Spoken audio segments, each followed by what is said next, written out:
അല്ലാഹു സുബ്ഹാനഹു വ തആലയുടെ കൽപ്പനാ നിർദ്ദേശങ്ങൾ ജീവിതത്തിൻ്റെ രഹസ്യ പരസ്യ മേഖലകളിലെല്ലാം അവനെ സൂക്ഷിച്ചുകൊണ്ട് യഥാവിധം ജീവിക്കണമേ എന്ന് സ്വന്തത്തെ മറക്കാതെ നിങ്ങൾ ഓരോരുത്തരെയും ഓർമ്മപ്പെടുത്തുകയാണ്, വസിയത്ത് ചെയ്യുകയാണ്. അല്ലാഹു സുബ്ഹാനഹു വ തആല മരണം വരെ മുത്തഖിയായി ജീവിക്കാൻ നമുക്ക് ഏവർക്കും തൗഫീഖിനെ പ്രദാനം ചെയ്യുമാറാകട്ടെ. ഏതൊരു കാലഘട്ടത്തിലും ജീവിതത്തിൽ പാപങ്ങൾ തുടർന്ന് കൊണ്ടുപോകുന്ന ആളുകളെ സംബന്ധിച്ചിടത്തോളം അവർ തൻ്റെ മനസ്സിനോട് ചോദിക്കുന്ന ഒരു ചോദ്യമുണ്ട്.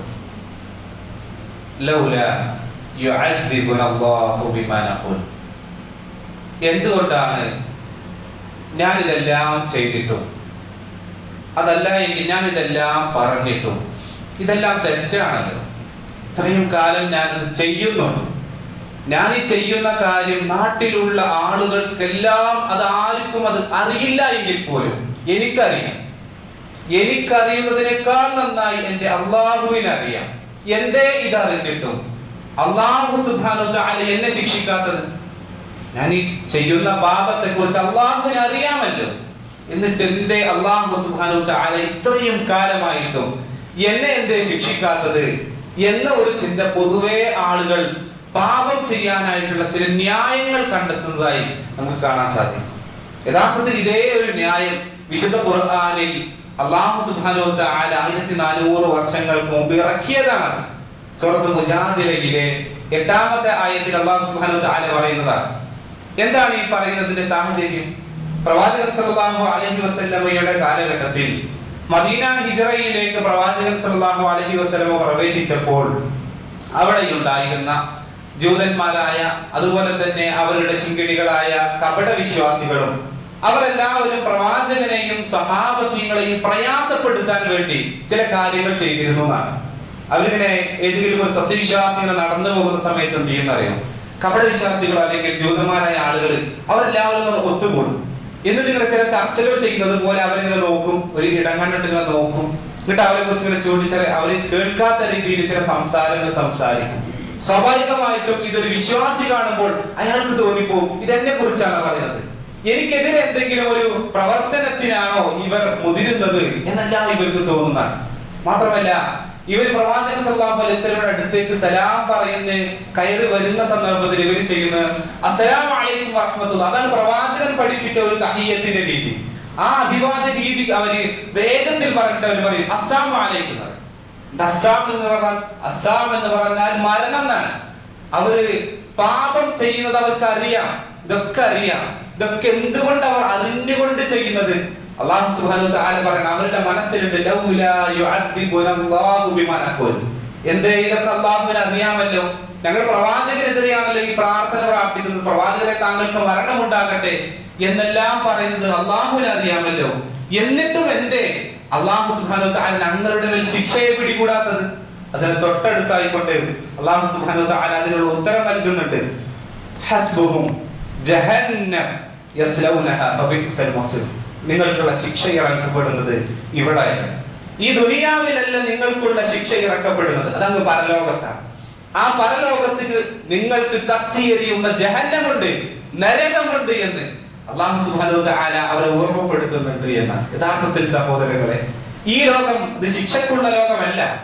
ഈ ലോകം കൃത്യമായി എല്ലാവർക്കും ചെയ്യുന്ന നന്മകൾക്കുള്ള പ്രതിഫലം കിട്ടണമെന്ന് വാശി പിടിച്ചിട്ട് കാര്യമില്ല സഹോദരങ്ങളെ. ഈ ദുനിയാവ് അതിനുള്ളതല്ല. ഈ ദുനിയാവ് പരലോകം. ഈ ദുനിയാവ് എന്ന് പറയുന്നത് അത് പരീക്ഷണത്തിൻ്റെതാണ്. എല്ലാ ആളുകളെയും പരീക്ഷിക്കും. പല ആളുകളും അത് പാപങ്ങൾ ചെയ്ത് അതിനുള്ള ശിക്ഷ അവർ അനുഭവിക്കുന്നത് അത് പരലോകത്ത് വെച്ചായിരിക്കുമെന്നാണ് അല്ലാഹു സുബ്ഹാനഹു വ തആല ഓർമ്മപ്പെടുത്തുന്നത് എന്നാണ്. പക്ഷേ സഹോദരങ്ങളെ, എല്ലാ തെറ്റുകൾക്കുമുള്ള ശിക്ഷ അത് പരലോകത്ത് വെച്ചല്ല കിട്ടും. എല്ലാ ശിക്ഷയും അത് പരലോകത്തേക്ക് മാറ്റി വെച്ചിട്ടില്ല. ഒരിക്കൽ പ്രവാചകൻ സല്ലല്ലാഹു അലൈഹി വസല്ലമ സഹാബാക്കളോട് കൊണ്ട് പറയുന്ന ഒരു ഹദീസ് നമുക്ക് കാണാം. പ്രവാചകൻ സല്ലല്ലാഹു അലൈഹി വസല്ലം പറഞ്ഞു, കുല്ലു ദുനൂബിൻ യുഅഖിറു അല്ലാഹു മിൻഹാ മാ ശാഅ ഇലാ യൗമിൽ ഖിയാമ. അല്ലാഹു സുബ്ഹാനഹു വ തആല ഈ ലോകത്ത് മനുഷ്യർ ചെയ്യുന്ന എല്ലാ തെറ്റുകളും അത് പിന്തിപ്പിച്ചു വെക്കും. എവിടേക്കാ? ഇലാ യൗമിൽ ഖിയാമ, നാളെ പരലോകമാകുന്നത് വരേക്കും അല്ലാഹു സുബ്ഹാനഹു വ തആല അത് പിന്തി വെക്കും, പരലോകത്തേക്ക് മാറ്റി വെക്കും. അവിടെയാണ് അതിന് ശിക്ഷ നൽകുക. ഇല്ല, എന്നാൽ ചില ശിക്ഷകളുണ്ട്. ചില പ്രവർത്തനങ്ങൾ ചെയ്ത ആളുകൾക്ക് ഈ ലോകത്ത് നിന്ന് തന്നെ അവർക്ക് ശിക്ഷയുണ്ട്. ഇവിടെ വെച്ച് തീരൂല, അത് ഇവിടെയും ഉണ്ടാകും. നാളെ പരലോകത്തെത്തിയാൽ അവിടെയും അതിനുള്ള ശിക്ഷ അവർക്കുണ്ടാവുന്ന 3 കാര്യങ്ങളാണ് പറഞ്ഞത്. ഒന്നാമത്തേത് അൽ ബഗ്യി, അതിക്രമം ചെയ്യും. മറ്റുള്ള ആളുകളുടെ അവകാശങ്ങൾ കവർന്നെടുത്തുകൊണ്ട് മറ്റുള്ള ആളുകളുടെ മേൽ അതിക്രമം ചെയ്താൽ അല്ലാഹു സുബ്ഹാനഹു വ തആല അത് നാളേക്ക് നീട്ടിവെക്കൂല. ഈ ലോകത്ത് നിന്ന് തന്നെ അവർക്കുള്ള ഒരു ശിക്ഷയുണ്ടാകും. നാളെ പരലോകത്തെത്തിയാൽ അവർക്ക് അതിനും അവിടെ വെച്ചും ശിക്ഷ ഉണ്ടാവുന്നതാണ്. രണ്ടാമത്തേത് ഉഖൂഖുൽ വാലിദൈൻ, മാതാപിതാക്കളെ പ്രയാസപ്പെടുത്താൻ. നമ്മെ പോറ്റി വളർത്തിയ നമ്മുടെ മാതാപിതാക്കളെ പ്രയാസപ്പെടുത്തിയാൽ അതിനുള്ള ശിക്ഷ ഈ ലോകത്ത് വെച്ച് തന്നെ അല്ലാഹു സുബ്ഹാനഹു വ തആല തരുമെന്നാണ്. മൂന്നാമത്തേത് ഖതിഅത്തുർ റഹീം, ബന്ധങ്ങൾ മുറിക്കുക. കുടുംബ ബന്ധമാകട്ടെ, അയൽവാസി ബന്ധമാകട്ടെ, ഏത് ബന്ധങ്ങളുണ്ടല്ലോ, ഈ ബന്ധങ്ങൾ ഇങ്ങനെ മുറിക്കുക. ബന്ധങ്ങൾ എന്തെങ്കിലും ഒരു പ്രശ്നങ്ങളൊക്കെ ആളുകൾക്കിടയിൽ പ്രശ്നങ്ങൾ ഉണ്ടാക്കി ആ ബന്ധങ്ങൾ മുറിക്കുന്ന ആളുകൾക്ക് അല്ലാഹു സുബ്ഹാനഹു വ തആല ഈ ലോകത്ത് നിന്ന് തന്നെ അവർക്ക് ശിക്ഷയുണ്ടായിരിക്കും. നാളെ പരലോകത്ത് അതിന് പുറമെ ശിക്ഷയുണ്ടായിരിക്കുമെന്നാണ്. മാത്രമല്ല അതിന് ശേഷം വരുന്ന വാക്കുകളാണ് യുഅജ്ജിലു ലിസാഹിബിഹാ, അതിന്റെ ആളുകൾക്ക് അല്ലാഹു സുബ്ഹാനഹു വ തആല അത് വേഗത്തിലാക്കി കൊടുക്കും. ഫി ദുനിയാ, ഈ ലോകത്ത് വെച്ച് മരിക്കുന്നതിന് മുമ്പ് മറ്റുള്ള ആളുകളോട് ഈ പറയപ്പെട്ട ഏതെങ്കിലും ഒരു കാര്യം നമ്മൾ ചെയ്തിട്ടുണ്ടോ മരണത്തിന് മുന്നേ ആയിക്കൊണ്ട് ശിക്ഷ പിടികൂടും. അത് അല്ലാഹു പറഞ്ഞതാണ്, അല്ലാഹു സുബ്ഹാനഹു വ തആല പറഞ്ഞതാണ്. അതെന്തായാലും അയാളിൽ വന്ന് ഭവിച്ചിരിക്കുന്നതാണ്. അതുകൊണ്ട് സഹോദരങ്ങളെ, നമ്മൾ കൃത്യമായി കൊണ്ട് ഈ 3 കാര്യങ്ങളെ മറ്റേത് തിന്മയേക്കാളും നമ്മൾ കൃത്യമായി കൊണ്ട് ഇതിനെ പ്രത്യേകം നമ്മൾ ശ്രദ്ധിക്കേണ്ടതെന്നാണ്. ഒരു പുതിയ വർഷത്തിലേക്ക് പ്രവേശിക്കാൻ, പുതിയ വർഷത്തിലേക്ക് പ്രവേശിക്കുന്ന സമയത്ത് പല ആളുകൾക്കും പുതിയ പുതിയ തീരുമാനങ്ങൾ ഉണ്ടാകും. പല കാര്യങ്ങളും, ചില പാപങ്ങളൊക്കെ എന്തായാലും ഒഴിവാക്കണം, എന്റെ ജീവിതത്തിൽ ഒരു പാപങ്ങളും ഉണ്ടാകരുത്, പുതിയ നന്മകളൊക്കെ തുടങ്ങണം, അതിലേക്ക് ഇങ്ങനെ നോട്ട് ചെയ്ത് വെക്കാനുള്ളതാണ്. ഈ 3 തിന്മകളെ നമ്മുടെ ജീവിതത്തിൽ നിന്ന് നിർബന്ധമായി കൊണ്ടും നമ്മൾ ഒഴിവാക്കണം.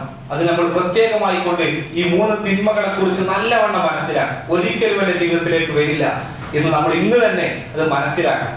ഒന്നാമത്തേത് അല്ലാഹു സുബ്ഹാനഹു വ തആല പറഞ്ഞതാണ് അൽ ബഗ്യി, അതിക്രമം ചെയ്യുക എന്നത്. എന്താണ് ഈ അതിക്രമം എന്ന് പറഞ്ഞാൽ? മറ്റുള്ള ആളുകൾക്ക് അവകാശമായി നമ്മൾ നൽകേണ്ട പല കാര്യങ്ങളും നൽകാതിരിക്കുക, വാക്കുകൊണ്ട് ആളുകളെ ദ്രോഹിക്കുക, പ്രവർത്തനങ്ങൾ കൊണ്ട്, മാനസികമായി കൊണ്ട്, ശാരീരികമായി കൊണ്ട് അവരെ എല്ലാം അത് ദ്രോഹിക്കുക എന്നുള്ളത്, അതെല്ലാം അതിക്രമത്തിൽപ്പെട്ടു. അല്ലാഹു സുബ്ഹാനഹു വ തആല വിശുദ്ധ ഖുർആനിലൂടെ പറഞ്ഞില്ലേ, ഇന്നല്ലാഹ യഅ്മുറുകും ബിൽ അദ്ൽ, നിങ്ങളോട് നീതിയോടുകൂടി വർത്തിക്കാനാണ് അല്ലാഹു സുബ്ഹാനഹു വ തആല കൽപ്പിക്കുന്നത്. ധാരാളം കാര്യങ്ങൾ പറഞ്ഞിട്ട് അല്ലാഹു സുബ്ഹാനഹു വ തആല പറഞ്ഞു വയൻഹാ അനിൽ ഫഹ്ശാ, മ്ലേച്ഛകരമായ കാര്യങ്ങൾ നിങ്ങൾക്ക് ഞാൻ വിരോധിച്ചിരിക്കുന്നു, വൽ മുൻകർ, വെറുക്കപ്പെട്ട കാര്യങ്ങൾ, വൽ ബഗ്യി, ബഗ്യിനെ ഞാൻ നിരോധിച്ചിരിക്കുന്നു, ഹറാമാണ്.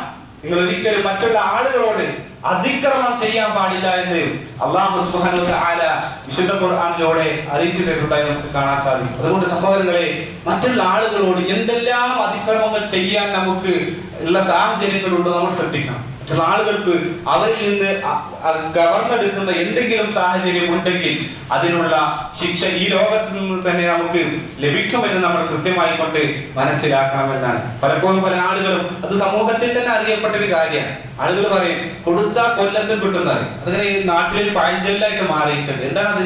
കൊടുത്താ കൊല്ലത്തും കിട്ടുന്ന കിട്ടും. ഈ ലോകത്ത് ഒരാൾ അക്രമം പ്രവർത്തിച്ചിട്ടുണ്ടോ, മറ്റൊരാൾക്ക് അവകാശമായി നൽകേണ്ട കാര്യം ഹനിച്ചെടുത്തിട്ടുണ്ടോ, അയാൾ മറ്റൊരു സ്ഥലത്ത് വെച്ചാൽ കിട്ടിയിരിക്കും. പുതിയൊരു ഭാഷയിലൊക്കെ പറഞ്ഞ കർമ്മ എന്ന് പറയും. ആളുകൾ പറയും കർമ്മ സത്യമാണ്. എന്ത് കർമ്മ എന്ന് പറഞ്ഞാൽ ഒരാൾക്ക് ലഭിച്ചാൽ അയാൾ മറ്റൊരാൾക്ക് അക്രമം ചെയ്താൽ അത് തിരിച്ചയാളിലേക്ക് ലഭിക്കും. ഇത് അല്ലാഹു പറഞ്ഞതാണ്.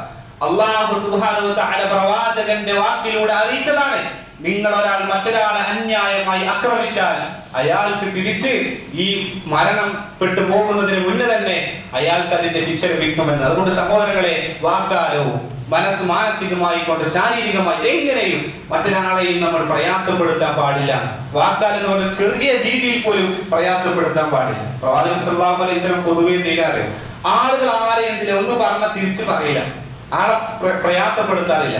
പക്ഷെ ആ സമയത്ത് പോലും ഒരാൾ ആക്രമിക്കപ്പെടുന്നത് കണ്ടാൽ പ്രവാചകൻ പറഞ്ഞു, നിങ്ങൾക്ക് പല കാര്യങ്ങളും ആക്രമിക്കപ്പെട്ട ഒരു അക്രമിയുണ്ടല്ലോ, അയാൾക്ക് പല കാര്യങ്ങളും അനുവദിച്ചു കൊടുത്തിട്ടുണ്ടെന്നാണ്. അതിൽ ഒന്നാമത്തതാണ്, ഒരാൾ ആക്രമിച്ചാൽ, അന്യായമായി ആക്രമിച്ചാൽ തിരിച്ചു പറയാം, തിരിച്ച് തുല്യമായി കൊണ്ട് പ്രതികരിക്കാം, അയാൾക്ക് കുറ്റമില്ല. അല്ലാഹു സുബ്ഹാനഹു വ തആല വിശുദ്ധ ഖുർആനിലൂടെ ആയത്തിറക്കിയിട്ടുണ്ട്. നിങ്ങൾക്കത് എന്താണോ നിങ്ങളോട് ആക്രമിക്കുന്നത് അതിന് തുല്യമായി കൊണ്ട് നിങ്ങൾ തിരിച്ചു പ്രവർത്തിക്കുന്നത് നിങ്ങൾക്ക് കുറ്റമില്ലാത്ത കാര്യമാണ്. അതുകൊണ്ടാണ് പ്രവാചകൻ സല്ലല്ലാഹു അലൈഹി വസല്ലമയുടെ ഭാര്യമാർ, 9 ഭാര്യമാരാണ് റസൂലുള്ളാഹിയുടെ ജീവിതകാലത്ത് ഉണ്ടായിരുന്നത്. മരണപ്പെടുന്നതുവരെ 9 ഭാര്യമാരുണ്ടായിരുന്നു. ഈ ഭാര്യമാർക്കിടയിലെ ഒരു വേർതിരിവുണ്ടായി. വേർതിരിവ് എന്ന് പറഞ്ഞാൽ അവർ ചെറിയൊരു ഈഗോ പ്രശ്നങ്ങൾ കാരണം 4 ഭാര്യമാർ ഒരു സെറ്റായിട്ട്, അതുപോലെ തന്നെ 5 ഭാര്യമാർ ഒരു വേറെ സെറ്റായിട്ട്, അഥവാ ഹഫ്സ റളിയല്ലാഹു അൻഹ, ആയിഷ റളിയല്ലാഹു അൻഹ, സൗദ റളിയല്ലാഹു അൻഹ, സഫിയ റളിയല്ലാഹു അൻഹ, ഇവരൊരു ഗ്യാങ് ആയി, ഒരു കൂട്ടത്തിൽ ഇവരെപ്പോഴും എല്ലാ കാര്യങ്ങൾക്കും ഇവർ ഒന്നിച്ചാണ്ടാവും. ബാക്കിയുള്ള ഭാര്യമാരൊക്കെ അവര് വേറൊരു ഭാഗമായിട്ട് അവരൊരുമിച്ച് എല്ലാ കാര്യങ്ങളും ഒരു മത്സരമാണ്, പരസ്പര മത്സരം. ഇവരെന്തെങ്കിലും ചെയ്തു കൊടുത്താൽ ഈ ഗ്യാങ്ങിൽ തിരി അടുത്ത ആൾക്കാർ ചെയ്തു കൊടുക്കും. ഇങ്ങനെയായിരുന്നു, പരസ്പരം മത്സരമായിരുന്നു. പക്ഷെ അവരൊരിക്കലും തോൽപ്പിക്കാൻ പറ്റാത്തൊരു കാര്യം ഉണ്ടായിരുന്നു. എന്താ വെച്ചാല് അവരുടെ കൂട്ടത്തിൽ മദീനയിൽ ഉണ്ടായിരുന്ന കാലഘട്ടത്തിൽ അൻസാരികളായ സ്വഹാബാക്കൾ എല്ലാ ദിവസവും വന്നിട്ട് എന്ത് ചെയ്യും, പല സ്വഹാബാക്കളും ഓരോ ദിവസം വന്നിട്ട് ഇങ്ങനെ ഹദിയകൾ കൊടുക്കും. അപ്പൊ ഈ ഹദിയകൾ കൊടുക്കുന്ന സമയം എന്ന് പറഞ്ഞാൽ പ്രവാചകൻ ആയിഷ ബീവിയുടെ കൂടെ നിൽക്കുന്ന ദിവസമാണ് എല്ലാ ആളുകളും മിക്കവാറും വന്നിട്ട് എന്ത് ചെയ്യുക, ഈ ഹദിയ കൊടുക്കും. അപ്പൊ ഇത് ഒന്നാമത്തെ ഈ ഗ്യാങ്ങിന് ഒരു നേട്ടാണ്, അവരിതിങ്ങനെ എടുത്ത് പറയും. അപ്പൊ ബാക്കിയുള്ള ആളുകൾക്ക് എന്ത് ചെയ്തു, രണ്ടാമത്തെ ഗ്യാങ്ങിന്റെ ആളുകൾക്ക് അതൊരു വല്ലാത്ത അസൂയ. അവര് പറഞ്ഞു, ഇത് പാടില്ല, ഇത് പ്രവാചകൻ സല്ലല്ലാഹു അലൈഹി വസല്ലമയോട് പറയണം, ഇത് എല്ലാ ദിവസവും ആയിഷ ബീവിയുടെ ദിവസമാണ് ഇവരെല്ലാവരും നിന്ന് കൊടുക്കുന്നത്, ഇത് പാടില്ല, ഇതൊരു അനീതിയാണ്, ഇത് ചെയ്യാൻ പാടില്ല. അങ്ങനെ പ്രവാചകൻ സല്ലല്ലാഹു അലൈഹി വസല്ലമയുടെ അടുക്കലേക്ക് ഇത് ആര് പറയും? അങ്ങനെയാണ് ഈ ഗ്യാങ്ങിൽ ഏറ്റവും കൂടുതൽ മുതിർന്നവരായ ഉമ്മു സലമ റളിയല്ലാഹു അൻഹ, അങ്ങനെ ഉമ്മു സലമ റളിയല്ലാഹു അൻഹയെ ഏർപ്പെടുത്തി, നിങ്ങൾ ഇത് പ്രവാചകരോട് പറയാം. പ്രവാചകൻ സല്ലല്ലാഹു അലൈഹി വസല്ലമയുടെ അടുക്കലെത്തി ഉമ്മു സലമ പറഞ്ഞു, പ്രവാചകരെ, ഇന്ന ഭാര്യമാർക്കിടയിലൊക്കെ ഒരു അതൃപ്തിയുണ്ട്, ഇന്ന കാര്യം അത് എല്ലാ ദിവസവും അങ്ങനെ ആക്കണം, അത് താങ്കൾ ആയിഷ ബീവിയുള്ള ദിവസം മാത്രം ഈ ഹദിയ തരിക എന്നുള്ളത് അതിനെ മാറ്റണം. പ്രവാചകൻ സല്ലല്ലാഹു അലൈഹി വസല്ലമയുടെ കയ്യിൽ പെട്ടതല്ല. കാരണം മറ്റുള്ളവർ ഹദിയ നൽകുന്നത് എങ്ങനെ പ്രവാചകനെ പറയാൻ പറ്റും നിങ്ങൾ ഇന്ന് തരാൻ പാടില്ല എന്ന്? പ്രവാചകൻ സല്ലല്ലാഹു അലൈഹി വസല്ലമ ഉമ്മു സലമ റളിയല്ലാഹു അൻഹയോട് പ്രതികരിച്ചത്, ഉമ്മു സലമ, നിങ്ങളുടെ കൂടെയെല്ലാം ഞാൻ രാത്രി കിടപ്പറ പങ്കിടുമ്പോൾ ഒന്നും ജിബ്രീൽ അലൈഹിസ്സലാം മാലമിറങ്ങിയിട്ടില്ല. പക്ഷേ ആയിഷയുടെ കൂടെ ഞാൻ കിടക്കുന്ന സമയത്ത് ജിബ്രീൽ അലൈഹിസ്സലാം എന്റെ അടുക്കൽ വന്നിട്ടുണ്ട്. എന്താ പറഞ്ഞതിന്റെ അർത്ഥം? ആയിഷ ബീവിക്ക് ബാക്കിയുള്ള ആ ഭാര്യമാരെക്കാളെല്ലാം ഒരു പ്രത്യേകതയുണ്ട് എന്ന് ഉമ്മു സലമ റളിയല്ലാഹു അൻഹയോട് പ്രവാചകൻ സല്ലല്ലാഹു അലൈഹി വസല്ലം അറിയിച്ചു. അതുകൊണ്ട് പറ്റില്ല. ഉമ്മു സലമ റളിയല്ലാഹു അൻഹ തിരിച്ചുപോയി, അവരോട് കാര്യം പറഞ്ഞു. അങ്ങനെ പ്രവാചകൻ സല്ലല്ലാഹു അലൈഹി വസല്ലമയുടെ ഈ മറുപടിയിൽ കൂടുതൽ തൃപ്തിയായില്ല. സൈനബ് റളിയല്ലാഹു അൻഹ ആ കൂട്ടത്തിലുണ്ടായിരുന്നു. അവര് ഫാത്തിമ റളിയല്ലാഹു അൻഹയെ പറഞ്ഞയച്ചു. പ്രവാചകന്റെ മകളെ പറഞ്ഞയച്ചുകൊണ്ട് പ്രവാചകൻ സല്ലല്ലാഹു അലൈഹി വസല്ലമയോട് കാര്യം അവതരിപ്പിക്കാൻ പറഞ്ഞു. ഫാത്തിമ റളിയല്ലാഹു അൻഹ വന്നുകൊണ്ട് പ്രവാചകനോട് പറഞ്ഞു, ഉപ്പ, ഇന്ന ഭാര്യമാരെല്ലാം താങ്കളുടെ അടുക്കലേക്ക് പറഞ്ഞയച്ചതാണ്, ഇന്ന കാര്യത്തിൽ ഒരു തീർപ്പുണ്ടാക്കാനാണ് പറഞ്ഞയച്ചിട്ടുള്ളത്. പ്രവാചകൻ സല്ലല്ലാഹു അലൈഹി വസല്ലം പ്രതികരിച്ചത്, ഫാത്തിമ, നീ ആയിഷയെ ഇഷ്ടപ്പെടുക, നീ ആയിഷയെ ഇഷ്ടപ്പെടുക. ആയിഷ റളിയല്ലാഹു അൻഹയ്ക്ക് പ്രത്യേകതയുണ്ട് എന്ന് വീണ്ടും ഊന്നി പറഞ്ഞു എന്നാണ്. ഈ ഒരു സംഭവത്തിൽ കൂടുതൽ കോപിതയായ സൈനബ് റളിയല്ലാഹു അൻഹ പ്രവാചകൻ സല്ലല്ലാഹു അലൈഹി വസല്ലമയുടെ അടുക്കലേക്ക് വന്നുകൊണ്ട് ആയിഷ റളിയല്ലാഹു അൻഹയെ ശക്തമായി ചീത്ത വിളിക്കുന്നുണ്ട്. ആയിഷ റളിയല്ലാഹു അൻഹയെ ശക്തമായി കോപിക്കുന്നുണ്ട്. പ്രവാചകൻ സല്ലല്ലാഹു അലൈഹി വസല്ലം തൊട്ടടുത്തുണ്ട്. ആയിഷ ബീവി ഒന്നും മിണ്ടിയില്ല, ഒന്നും മിണ്ടാതെ നിന്നു എന്നാണ്. ശക്തമായി അതിർത്തി ലംഘിച്ചപ്പോൾ പ്രവാചകൻ സല്ലല്ലാഹു അലൈഹി വസല്ലമയുടെ മുഖത്തേക്ക് നോക്കി എന്നാണ്. പ്രവാചകൻ സല്ലല്ലാഹു അലൈഹി വസല്ലം അവരോട് പറയുന്നത്, ദൂനകി ഫൻതസിരി, നീ പ്രതികരിച്ചോ, തിരിച്ചു പ്രതികരിച്ചോ, നീ ഒന്നും ചെയ്യാത്ത, നീ അറിയാത്തൊരു കാര്യത്തിൽ അവർ അതാ നിന്നോട് ഇതാ കോപിക്കുന്നു, അതുകൊണ്ട് നിനക്ക് തിരിച്ചു പ്രതികരിക്കാന്നാണ്. വെറുതെ ഒരാൾ അന്യായമായി ഒരാളും ആക്രമിക്കാൻ പാടില്ല, ഒരു വാക്കാൽ പോലും ആക്രമിക്കപ്പെടാൻ പാടില്ല എന്ന് പ്രവാചകൻ സല്ലല്ലാഹു അലൈഹി വസല്ലം പറയുമ്പോൾ സഹോദരങ്ങളെ, ഒരാൾ ആക്രമിക്കപ്പെട്ടാൽ നല്ലോണം ഭയപ്പെടണം. നമ്മൾ കാരണമാണ് ഒരാൾ ആക്രമിക്കപ്പെട്ടതെങ്കിൽ പ്രവാചകൻ സല്ലല്ലാഹു അലൈഹി വസല്ലം പറഞ്ഞു, അവരുടെ ഉയർത്തിയ കൈകൾ അത് വാളിനേക്കാൾ മൂർച്ചയിട്ടതാണ്. പ്രവാചകൻ സല്ലല്ലാഹു അലൈഹി വസല്ലം പറഞ്ഞു, ഇത്തഖി ദഅവത മദ്ലൂം, ആക്രമിക്കപ്പെട്ടവന്റെ പ്രാർത്ഥന നിങ്ങൾ സൂക്ഷിച്ചു കൊള്ളുക. അള്ളാഹ്ക്കും അയാൾക്കും ഇടയിൽ ഒരു മറയില്ല. അയാൾ പ്രാർത്ഥിച്ചാൽ അള്ളാഹ് ഉടനെ സ്വീകരിക്കും. എന്താണ് അയാളുടെ ആവശ്യം? അതൊരു കാഫിറാണെങ്കിൽ പോലും, ഒരു മുസ്ലിം ആണെന്നില്ല, അയാളൊന്ന് തേങ്ങിക്കൊണ്ട്, ഹൃദയത്തിലൊന്നും തേങ്ങിക്കൊണ്ട് അള്ളാഹുവിനോട് പറഞ്ഞാൽ അള്ളാഹു സുബ്ഹാനഹു വ തആല അയാളുടെ പ്രാർത്ഥന കേൾക്കും. ഒരു വേള കൈകൾ ഉയർത്തേണ്ട ആവശ്യം പോലും ഇല്ല. അയാളുടെ ഹൃദയത്തിൽ നല്ലൊരു തേങ്ങലുണ്ടായാൽ അള്ളാഹു സുബ്ഹാനഹു വ തആല കേൾക്കും, അയാൾക്ക് ആവശ്യമുള്ള കാര്യങ്ങൾ ചെയ്തു കൊടുക്കുന്ന. അതുകൊണ്ട് മറ്റുള്ള ആളുകളെ പ്രയാസപ്പെടുത്തുക എന്നുള്ളത് ഏത് രീതിയിലാണ്, വാക്കുകളൊന്നുമില്ല. ഇന്ന് പല ആളുകളും പ്രയാസപ്പെടുന്ന പല രീതികളൊക്കെ ഉണ്ട്. ഇന്ന് നാട്ടിൽ നടക്കുന്ന പോലെ പൊതുവെ നടക്കുന്ന പല കാര്യങ്ങളാണ്. ചില ആളുകളൊക്കെ വാഹനമായിട്ട് ഇങ്ങനെ പോകുന്ന സമയത്ത് പിറകിൽ വന്നിട്ട് വല്ല വണ്ടിയിൽ ഇടിച്ചു. അപ്പൊ അയാൾ കണ്ടിട്ടില്ല എന്ന് കണ്ടെന്തിയും വേഗം എടുത്ത് പോകുക. സഹോദരങ്ങളെ, ഇതിനുള്ള നഷ്ടപരിഹാരം ആര് നൽകും? ഇയാൾ വീട്ടിലെത്തിയിട്ടാണ് ഈ കാര്യം അറിയുന്നെങ്കിൽ ഇത് ആര് നൽകും? സഹോദരങ്ങളെ, അതിക്രമമാണ്. നമ്മൾ പലപ്പോഴും അത് നമ്മൾ രക്ഷപ്പെട്ടു എന്ന് പറയുന്ന പോലെ രക്ഷപ്പെടില്ല സുഹൃത്തുക്കളെ. അതിന്റെ പകരമായി കൊണ്ട് അല്ലാഹു സുബ്ഹാനഹു വ തആല നമുക്കും ഒരു തിരിച്ചതിനുള്ള ശിക്ഷ ഉണ്ടായിരിക്കുന്ന, നാളെ പരലോകത്തും അതിന് പുറമെ ഉണ്ടായിരിക്കുന്ന. അതുപോലെ തന്നെ പല ആളുകൾ സാമ്പത്തികമായിട്ടൊക്കെ എത്രയോ പ്രയാസപ്പെട്ട് കടം മേടിക്കുക, വളരെ ലോലമായി വന്നിട്ട് വളരെ സാമ്പത്തികമായി കൊണ്ട് പ്രശ്നത്തിലാണെല്ലാം പറഞ്ഞുകൊണ്ട് കടം മേടിക്കും. തിരിച്ചു ചോദിക്കാൻ പോകുന്ന സമയത്ത് ഹാർഷായിക്കൊണ്ട് വളരെ പരുഷമായിക്കൊണ്ട് പെരുമാറുന്ന എത്ര ആളുകളുണ്ട് സഹോദരങ്ങളെ. മാത്രമല്ല, ഈ കടം മേടിക്കേണ്ട പല ആളുകളുടെയും പിതാവ് മരണപ്പെട്ടാൽ അദ്ദേഹത്തിന്റെ സ്വത്ത് അനന്തരമായിക്കൊണ്ട് വീതിക്കണം. ഇതിന്ന് പല നാടുകളിലും വീതിക്കുന്നത് എങ്ങനെയാ? ഓരോ ആളുകൾക്കും തോന്നിയ രൂപത്തിലാണ്. ഇസ്ലാമികമായിക്കൊണ്ട് അതിന് കണക്കുണ്ട്, കൃത്യമായ കണക്കുണ്ട്. അതല്ലാതെ ഒരാളുടെ അതൃപ്തിയിലായിക്കൊണ്ടാണ് ഒരു മക്കൾക്ക് തന്റെ പിതാവിന്റെ തോന്നിയതുപോലെ അയാൾ വീതിച്ചാൽ, അതല്ല എങ്കിൽ മക്കൾ തങ്ങളുടെ ഇഷ്ടം പോലെ അതെടുത്താൽ അതൊക്കെ അതിക്രമമാണ്. മറ്റുള്ള ആളുകളിൽ നിന്ന് സാമ്പത്തികമായി എടുക്കുന്ന അതിക്രമമായിക്കൊണ്ടാണ് ഇസ്ലാം അതിനെ രേഖപ്പെടുത്തിയിട്ടുള്ളതാണ്. പല ആളുകൾ എന്ത് ചെയ്യുന്നറിയോ? അവര് കരുതിയിട്ടുള്ളത് ഒരു പിതാവ് മരണപ്പെട്ട പിതാവിന്റെ മുഴുവൻ സ്വത്ത് അനന്തര സ്വത്താണ്. അങ്ങനല്ല. ഒരു അനന്തര സ്വത്ത് അത് സ്വത്തായി മാറുന്നത് അതിൽ നിന്ന് ആ മയ്യത്തിന്റെ മരണാനന്തര കർമ്മങ്ങൾക്ക് ആവശ്യമായ സ്വത്ത് എന്തൊക്കെയുണ്ട് അത് മാറ്റിവെക്കണം. ആ പിതാവ് ആർക്കെങ്കിലും കടം കൊടുക്കാനുണ്ട് അത് മാറ്റിവെക്കണം. അയാൾ എന്തെങ്കിലും വസിയത്ത് എഴുതി വെച്ചിട്ട് അത് മാറ്റിവെക്കണം. എല്ലാം മാറ്റിവെച്ചിട്ട് ബാക്കി എന്തെങ്കിലും ഉണ്ടെങ്കിൽ അത് അനന്തര സ്വത്തായി വീതിക്കണം. അവിടെ അനന്തര സ്വത്താവുള്ളൂ. അല്ല എങ്കിൽ പലപ്പോഴും ആ സ്വത്തെല്ലാം എടുത്ത് വീതിച്ച് പിന്നെയാണ് പല ആളുകളും വരുന്നത്, ഉപ്പ എനിക്ക് ഇത്ര തരാനുണ്ട്, അത് മറ്റേ മകനോട് ചോദിച്ചോളൂ. ഓരോ ആളുകളും കൈമലർത്തുകയാണ്. സഹോദരങ്ങളെ, അത് പിതാവിന്റെ പേരിൽ കടമായി കൊടുക്കും. അയാളുടെ പേരിൽ അത് അതിക്രമമായി അയാൾ രേഖപ്പെടുത്തുന്നു. സഹോദരങ്ങളെ, ഈ ലോകത്ത് തന്നെ വെച്ച് അയാൾക്ക് അതിന്റെ ശിക്ഷ ലഭിക്കുമെന്നാണ് പ്രവാചകൻ സല്ലല്ലാഹു അലൈഹി വസല്ലമ രേഖപ്പെടുത്തിയിട്ടുള്ളത് എന്നാണ്. അതുകൊണ്ട് മറ്റുള്ള ആളുകളെ ആക്രമിക്കുക എന്നുള്ളത് ഏറ്റവും വലിയ പാപമായി കൊണ്ട് പഠിപ്പിക്കപ്പെട്ട കാര്യമാണ്. മാത്രമല്ല, നാളെ പരലോകത്ത് എല്ലാ ആളുകളും ആ പരലോകത്തൊന്ന് മുന്നോട്ട് കുതിക്കാൻ വേണ്ടി ശ്രമിക്കുന്നതാണ്. പക്ഷെ ആ സമയത്തെല്ലാം അവിടെ ഇരുട്ടായിരിക്കുന്നതാണ്. പരലോകത്ത് ഇരുട്ടായിരിക്കും. ആ ദുരവും അയാൾ ഇരുട്ടിലായിരിക്കുന്നതാണ്. ആ ഇരുട്ടിൽ നിന്ന് രക്ഷപ്പെടുന്ന ആളുകൾ എല്ലാ ആളുകൾക്കും വിശ്വാസിയാണോ അയാൾക്ക് പ്രകാശം ഉണ്ടായിരുന്നു. അയാളുടെ ശരീരത്തിൽ ഒരു പ്രകാശം ഉണ്ടാവും. ആ പ്രകാശം വെച്ചായിരിക്കും അയാൾക്ക് ഇങ്ങനെ മുന്നോട്ട് പോകാനുള്ള വഴി തെളിയാൻ. എല്ലാ ആളുകളും അത്തരത്തിലുള്ള അക്രമികളാണോ അയാൾക്ക് ഇരുട്ടായിരിക്കും, പ്രകാശം അയാൾക്ക് ലഭിക്കുകയില്ല എന്നാണ്. മാത്രമല്ല, നാളെ പരലോകത്തെത്തുമ്പോൾ അക്രമികളായ ആളുകളെ പറ്റി പ്രവാചകൻ സല്ലല്ലാഹു അലൈഹി വസല്ലം പറഞ്ഞതെന്താ? സഹാബാക്കളോട് ചോദിക്കുന്നുണ്ട്, നിങ്ങൾക്ക് അറിയുമോ അതദറൂന മൽ മുഫ്ലിസ്, ആരാണ് പാപ്പരായ ആളുകൾ എന്ന് നിങ്ങൾക്ക് അറിയാമോ എന്നാണ്. ആരാ പാപ്പരായ ആളുകൾ? സഹാബാക്കൾ പറഞ്ഞത് ദിർഹമില്ലാത്ത, ദീനാറില്ലാത്ത, മതാഇല്ലാത്ത, വിഭാവമില്ലാത്ത ആളുകൾ.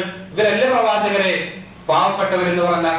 പ്രവാചകൻ സല്ലല്ലാഹു അലൈഹി വസല്ലം പറയുന്നുണ്ട്, യഅതി യൗമുൽ ഖിയാമ, നാളെ പരലോകത്ത് ചില ആളുകൾ വരുന്നുണ്ട്. സ്വലാത്തിഹി വസകാത്തിഹി വസൗമിഹി, അവന്റെ നോമ്പുമായി കൊണ്ട് അയാൾ നല്ലോണം നമസ്കരിച്ചിട്ടുണ്ട്, സക്കാത്ത് കൊടുത്തിട്ടുണ്ട്, അയാൾ സദഖ നൽകിയിട്ടുണ്ട്. പക്ഷേ അയാളെല്ലാം വരുന്ന സന്ദർഭത്തിൽ പിറകെ ധാരാളം ആളുകൾ വരുന്നു. അയാൾ വന്നിട്ട് പറയും, ശതമഹാദ, ഇയാൾ എന്നെ ചീത്ത പറഞ്ഞിട്ടുണ്ട്, വറമഹാദ, ഇയാൾ എന്നെ അടിച്ചിട്ടുണ്ട്, ഇയാൾ എന്റെ രക്തം ചിന്തിയിട്ടുണ്ട്, എന്റെ സമ്പത്തിൽ നിന്ന് അന്യായമായി ഇയാൾ എടുത്തിട്ടുണ്ട്. എടുത്തു കൊടുക്കും. സഹോദരങ്ങളെ, അവിടെ പൈസന്റെ എക്സ്ചേഞ്ച് ഇല്ല. അവിടെ ഇൽമുകളാണ്, അവിടെ അമലുകളാണ്. അയാളുടെ നന്മകൾ എടുത്തു നൽകിക്കൊണ്ട് അല്ലാഹു സുബ്ഹാനഹു വ തആല അതിനെ പരിഹരിക്കുന്ന, അയാൾ പിന്നീട് ഒന്നും അയാളിൽ നിന്ന് നൽകാനില്ലാതെ മറ്റുള്ള ആളുകളുടെ ശിക്ഷകൾ ഇയാളിലേക്ക് വെച്ച് കിട്ടുമ്പോൾ സഹോദരങ്ങളെ എങ്ങനെയാണ് അത് സഹിക്കാൻ സാധിക്കുക? അതുകൊണ്ട് സഹോദരങ്ങളെ, മറ്റുള്ള ആളുകൾക്ക് എന്തെങ്കിലും ഒരു പ്രയാസം ഉണ്ടാക്കുന്ന സന്ദർഭമുണ്ടോ ഒഴിവാക്കുക, അതിനെങ്ങനെയെങ്കിലും തീർപ്പാക്കാൻ. പല ആളുകളും പല സ്വത്ത് വിഭജിക്കുമ്പോൾ ഒരു അതിർത്തി തർക്കത്തിലേക്കാണ്. ചില ആളുകൾ ഇത്ര ചെറിയ സെന്റിനെല്ലാം വേണ്ടി വാശി പിടിക്കുന്നതായി കാണാൻ സാധിക്കും. സഹോദരങ്ങളെ, അതൊക്കെ വിട്ടുകൊടുക്കുക. ഈ ലോകത്തല്ലേ വിട്ടുകൊടുക്കാൻ സാധിക്കുള്ളൂ. നാളെ പരലോകത്തെത്തിയാൽ അതിനൊന്നും നമുക്ക് കൊടുക്കാൻ സാധിക്കില്ല എന്നാണ്. അതുകൊണ്ട് അൽ ബഖി, അതിക്രമം ചെയ്യുക എന്നുള്ളത് ഈ ലോകത്തും നാളെ പരലോകത്തും നമുക്കതിന്റെ ശിക്ഷകൾ ഏറ്റുവാങ്ങി വേണ്ടി വരുമെന്നുള്ളത് കൃത്യമായി നമ്മൾ ചിന്തിക്കുക. അല്ലാഹു സുബ്ഹാനഹു വ തആല അത്തരം അതിക്രമങ്ങൾ ചെയ്യുന്ന ആളുകളുടെ കൂട്ടത്തിൽ നിന്നെല്ലാം അല്ലാഹു സുബ്ഹാനഹു വ തആല നമ്മെ ഏവരെയും കാത്തുരക്ഷിക്കുമാറാകട്ടെ.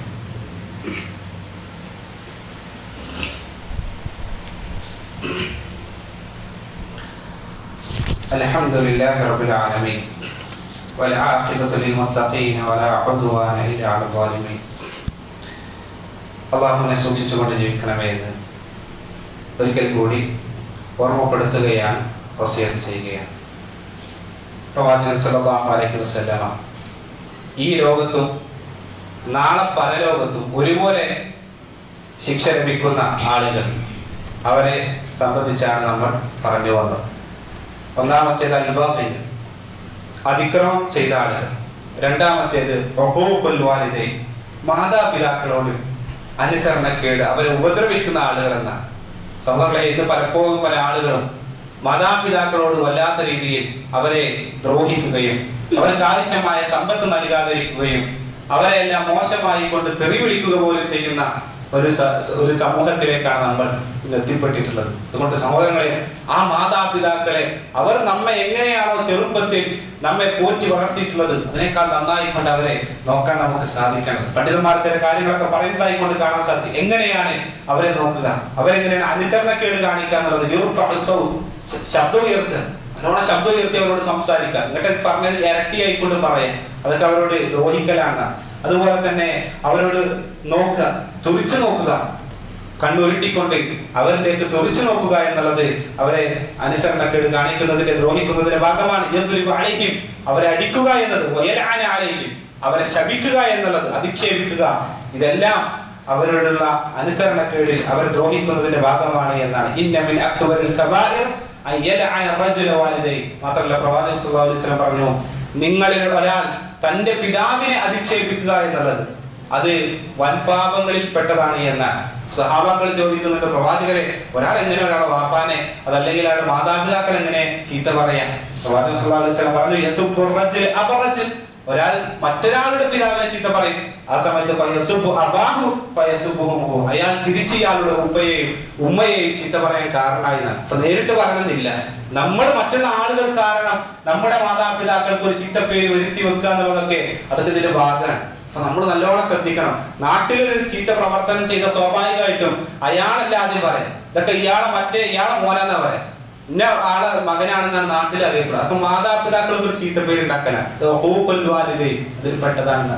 അതുകൊണ്ട് നല്ലോണം സൂക്ഷിച്ചിട്ടില്ല എങ്കിൽ നാളെ മാതാപിതാക്കൾക്ക് അനുസരണക്കേട് കാണിച്ച വിഭാഗത്തിൽ നമ്മൾ ഉൾപ്പെടാൻ നമുക്ക് കാരണമാകുമെന്നാണ്. മൂന്നാമതായിക്കൊണ്ട് പ്രവാചകൻ സല്ലല്ലാഹു അലൈഹി വസല്ലം സൂചിപ്പിച്ചത് ഖതിഅത്തുർ റഹീം, ബന്ധങ്ങൾ മുറിക്കാനാണ്. ബന്ധങ്ങൾ, ചെറിയ ചെറിയ കാര്യങ്ങൾക്ക് പോലും ഓരോ ബന്ധങ്ങൾ മുറിക്കുന്നു. ജാഹിലിയ കാലഘട്ടത്തിൽ പോലും ആ ബന്ധങ്ങൾക്ക് പവിത്രത ഉണ്ടായിരുന്ന അവരൊരിക്കൽ പോലും ഒരു ബന്ധം മുറിക്കാൻ അവര് എത്ര നെറുകേട് ചെയ്താലും, അള്ളാഹുവിനോട് നെറുകേട് ചെയ്താൽ പോലും അവർ ബന്ധങ്ങൾ മുറിക്കില്ല. ബന്ധങ്ങൾ മുറിക്കുകയില്ല എന്നത് ജാഹിലിയ കാലഘട്ടത്തിലെ ഏറ്റവും ശ്രേഷ്ഠമായ ഗുണമായിരുന്നു. അവരൊരിക്കലും ഏത് ബന്ധങ്ങളും അത് നിലനിർത്തി പോവാൻ എന്ത് സാഹചര്യത്തും ആ ബന്ധങ്ങളെ കൂട്ടിക്കൊണ്ടുപോകാൻ അവർ ശ്രമിക്കുമായിരുന്നു എന്നാണ്. അതുകൊണ്ട് ഏത് ബന്ധങ്ങളായാലും അത് ആ ബന്ധങ്ങളെ ഏറ്റവും നല്ല രീതിയിൽ കൊണ്ടുപോകാൻ നമ്മൾ പ്രത്യേകം ശ്രദ്ധിക്കണം. പൊതുവെ ആളുകൾ കുടുംബബന്ധം എന്ന് പറഞ്ഞാൽ ഏതൊരു ബന്ധത്തിലുള്ളതുപോലെ തന്നെ അതിലൊക്കെ വാജിബായ ചില കുടുംബ ബന്ധങ്ങളുണ്ട്, അതുപോലെ തന്നെ സുന്നത്തായ കുടുംബ ബന്ധങ്ങളുണ്ട്. പ്രത്യേകം മനസ്സിലാക്കണം. എന്നാൽ ഈ വാജിബായ കുടുംബം നിർബന്ധമായിട്ട് നമ്മൾ ആ ബന്ധം ചേർത്തിരിക്കണം. അത് മുറിഞ്ഞു പോയാൽ അതെങ്ങനെയും പരിശ്രമിക്കണം അതിനെ ചേർത്തുകൊണ്ടിരിക്കാൻ. അതിൽ പെട്ടതാണ് മഹ്റമായ ആളുകളുമായിട്ടുള്ള കുടുംബബന്ധം. അതിൽ പെട്ടതാണ് വാപ്പയും ഉമ്മയായിട്ട് ബന്ധം. ആ ബന്ധം ചെയ്തിരിക്കുക, അതിന് ശിക്ഷ ഉണ്ട്. ഒരാൾ ആ ബന്ധം മുറിച്ച് അയാൾക്ക് ശിക്ഷ ഉണ്ട് എന്നാണ്. ആളത് മുറിച്ചത് എന്ത് ചെയ്യണം? അത് യോജിപ്പിക്കാൻ ശ്രമിക്കണം. അതുപോലെ തന്നെ തന്റെ സഹോദരൻ, തന്റെ സഹോദരി, ഏറ്റവും അടുത്ത ആളുകളൊക്കെ ഉണ്ട്. മാതാവിന്റെ സഹോദരി, മാതാവിന്റെ മൂത്തമ്മയും അങ്ങനെ ആളുകളൊക്കെ ഉണ്ടാവും. എളാപ്പയും മൂത്താപ്പയും ഇങ്ങനെയുള്ള ആളുകൾ, നമ്മുടെ മഹ്റമുകളായ ആളുകളോട് ആ ബന്ധം ചേർക്കുക എന്നുള്ളത് വാജിബാണ് എന്നാണ്. ബാക്കിയുള്ള അകന്ന കുടുംബങ്ങളൊക്കെ ഉണ്ടാവും, അതൊക്കെ സുന്നത്താണ്. റസൂലുള്ളാഹി സ്വല്ലല്ലാഹു അലൈഹി വസല്ലം സുന്നത്തായി പരിഗണിച്ചതാണ്. അതൊരു പക്ഷേ ഇനി നമുക്കത് എത്തിപ്പെടാൻ സാധിച്ചില്ലെങ്കിലും പ്രശ്നമില്ല. പക്ഷേ മഹ്റമുകളായ ആളുകളോടുള്ള ബന്ധം പുതുക്കാതെ അതൊരു മുറിക്കുന്ന രീതിയിലേക്ക് ആയി മാറിയാൽ അയാൾ കുറ്റക്കാരനാണ് എന്നാണ് പണ്ഡിതന്മാർ സൂചിപ്പിച്ചത്. അതുകൊണ്ട് സഹോദരങ്ങളെ, ഈ പറയപ്പെട്ട വിഷയങ്ങൾ മൂന്നും ഇത് ഗൗരവമുള്ള വിഷയങ്ങളാണ്. ബാക്കിയുള്ള വിഷയങ്ങളെക്കാൾ ഗൗരവം അത് കൂടാനുള്ള കാരണം അത് ഈ ഒരു കാര്യത്തിൽ നമ്മൾ എങ്ങാനും ഉൾപ്പെട്ടിട്ടുണ്ടെങ്കിൽ മരണത്തിന് മുന്നേ ആയിക്കൊണ്ട് അയാൾക്ക് ആ ശിക്ഷ ഈ ലോകത്ത് നിന്ന് ലഭിക്കും. നാളെ പരലോകത്തെത്തിയാൽ അതിന് പുറമേയുള്ള ശിക്ഷകളും ഉണ്ടായിരിക്കുമെന്ന്. അതുകൊണ്ട് സഹോദരങ്ങളെ, കൃത്യമായി ഈ വിഷയങ്ങളെ പഠിച്ചുകൊണ്ട് ആ കാര്യങ്ങളിൽ നിന്നെല്ലാം വിട്ടുനിൽക്കാൻ നാം ഏവരും പരിശ്രമിക്കുക. അല്ലാഹു സുബ്ഹാനഹു വ തആല അതിന് നമുക്ക് ഏവർക്കും തൗഫീഖിനെ പ്രദാനം ചെയ്യുമാറാകട്ടെ. അല്ലാഹുമ്മ ഗ്ഫിർ ലിൽ മുഅ്മിനീന വൽ മുഅ്മിനാത്ത് വൽ മുസ്ലിമീന വൽ മുസ്ലിമാത്ത്. അല്ലാഹുമ്മ ഗ്ഫിർ ലിൽ മുഅ്മിനീന വൽ മുഅ്മിനാത്ത് വൽ മുസ്ലിമീന വൽ മുസ്ലിമാത്ത്. അല്ലാഹുമ്മ അഇസ്സൽ ഇസ്ലാമ വൽ മുസ്ലിമീൻ وأذل الشرك والمشركين. اللهم أعز الإسلام والمسلمين وأذل الشرك والمشركين. اللهم ربنا اصرف عنا عذاب جهنم إن عذابها كان غراما إنها ساءت مستقرا ومقاما. اللهم رب ارحمهما كما ربيانا صغيرا. اللهم رب ارحمهما كما ربيانا صغيرا. اللهم ربنا آتنا في الدنيا حسنة وفي الآخرة حسنة وقنا عذاب النار. اللهم ربنا تقبل منا إنك أنت السميع العليم وتب علينا إنك أنت التواب الرحيم واغفر لنا يا غافر المجرمين والحمد لله رب العالمين.